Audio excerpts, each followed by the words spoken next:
And for another point of record, Hillary Clinton once reported that she was in a gunfight and sniper fire was coming at her and all these other things.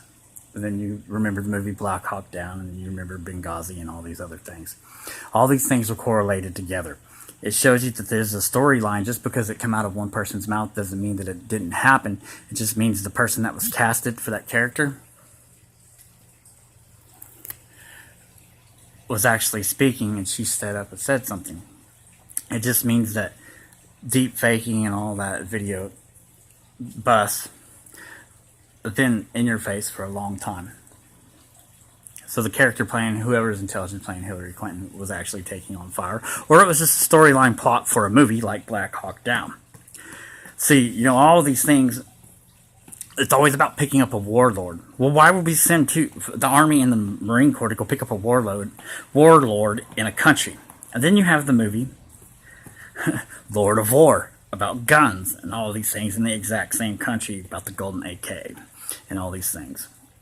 Well, they're all cover stories and a plot lining up that's going to actually unfold and surprise you as Americans, that it's going to unfold, that it has been a mission for a long time. It's a person. So as the plot thickens and the storyline changes, the facts will never change. You will never understand and know who the person is until the final scene. And the final scene, you still won't believe it, and it'll leave you shocked and awe, and the fact that you thought that you lived in a country where they told you and reported you everything in every story and every movie line that said based on true facts, aren't always based on the facts of the situation that had happened at hand, but facts that would happen in the future during a time when you needed to wrap something up and be able to cover something, during a time when the media is just distracted and it's everything else but what you think it is. This is how we throw down and realize that we're going to end a war and seal up and shut down a lot of things and end corruption and a lot of things, and it's going to air out our dirty laundry as a country. But as a country, you have to understand something. First, you have to shut up and sit back and understand you're getting a repeat of history just in a different state, and it's doing that to set the stage and the format.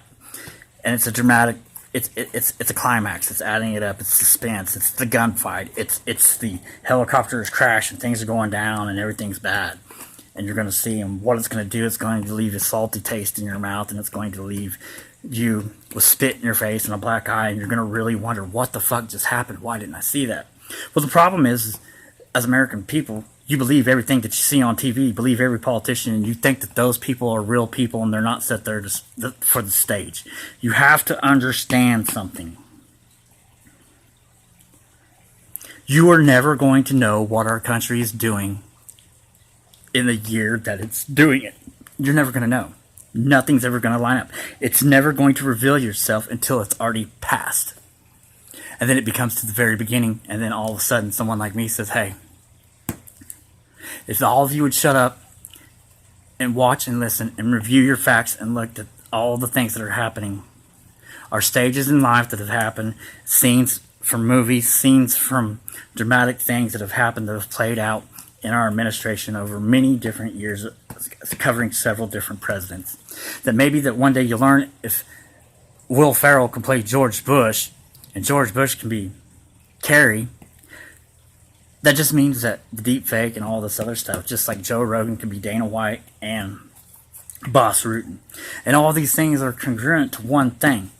We the people, or you the people that don't understand that it's not in a type of thing. Anything that is organized, that promotes anything that is going to be on TV, is going to be ran through the SEC or the government, and it's going to be the government's control. And it helps trending and trotting of a population during a time that you have to guide your people and you want them to do something. Well, what are we doing right now?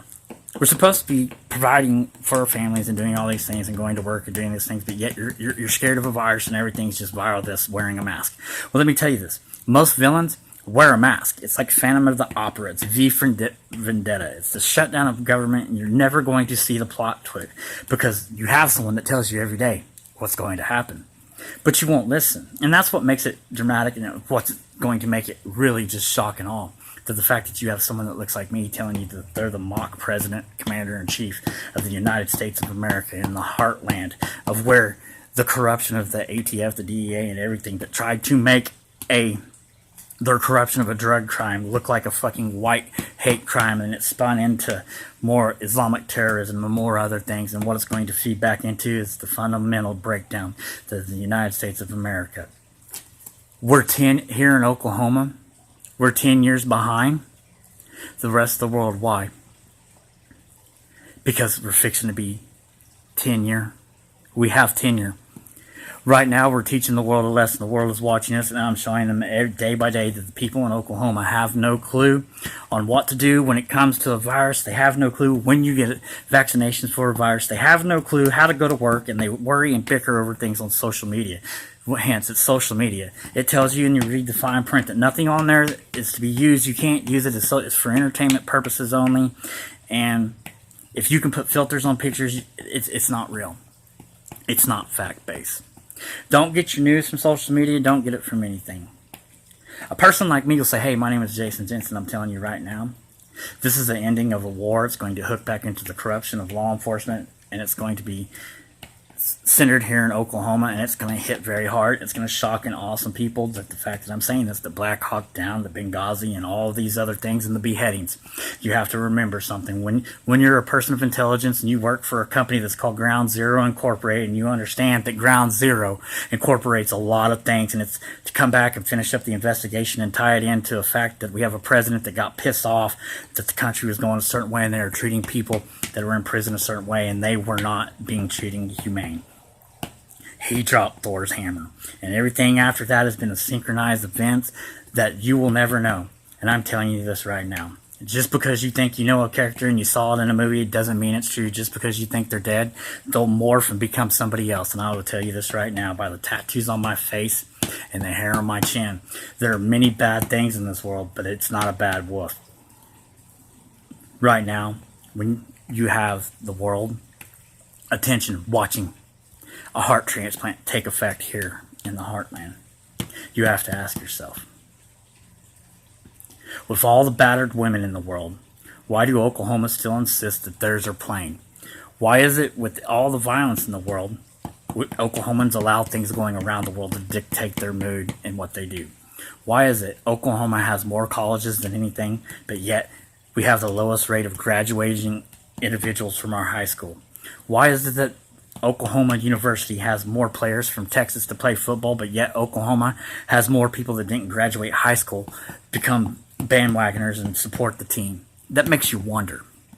That makes you wonder why they don't recruit from Oklahoma. Well, because here in Oklahoma, we drop out of high school. Here in Oklahoma, we say that we're paying for education for students, and we don't. Here in Oklahoma, we don't. Here's the deal. You don't tax churches. Why? Because here's the deal.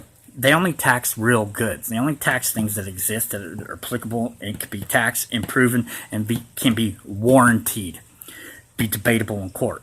Religion can never be debated in court. That's why it's non-taxable. They can't tax you on something that fundamentally doesn't exist. Now, can they? No. So it makes you wonder. Are you paying to play? Have you paid to set out? Or are you fixing to pay a huge cost because you don't know who the boss is?